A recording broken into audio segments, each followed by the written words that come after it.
Hi everybody, நான் உங்கள் ஸ்ரீதர். இன்றைய நாள் உங்களுக்கு சகல விதமான சந்தோஷங்களையும் அனுகூலங்களையும் அள்ளித்தரட்டும். வாங்க கண்டென்ட்குள்ளே போகலாமா? நத்தி பிழைக்கிறான், இந்த வார்த்தை கேள்விப்பட்டிருக்கீங்களா? நத்தி பிழைக்கிறான் என்றால் ஒருவனின் கால் கைகளை பிடித்து அவனை குளிர்வித்து அவனை மகிழ்வித்து அதனால் தனக்கு சாதகமான விஷயங்களை சாதித்துக் கொள்கிறான் என்று அர்த்தம்.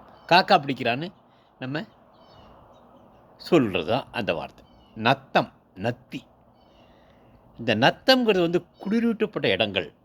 நத்தம் புஞ்சை நத்தம்னு கேள்விப்பட்டிருக்கோம் இல்லையா? இந்த நத்தம்னா பள்ளமான இடம்.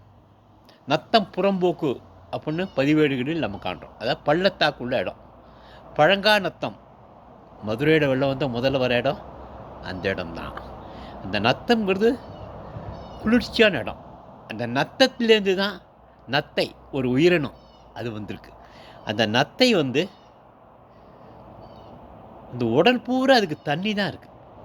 நீரில் வாழும் உயிரினம் என்றாலும் அந்த உடல் மீன் மாதிரி இல்லை, அது உடம்பு பூரா தண்ணி தான் நத்தை இருக்குது. அதான் அது பேர் நத்தை. நத்தை என்பது ஒரு ஆகுபேர் மாதிரி தான், அதுக்கு யூஸ் காரண பேர் தான் அதுக்கு யூஸ் ஆகுறது.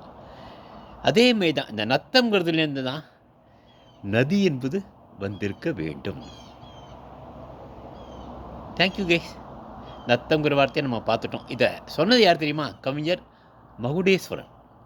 என்னோட ஐடியா இல்லை.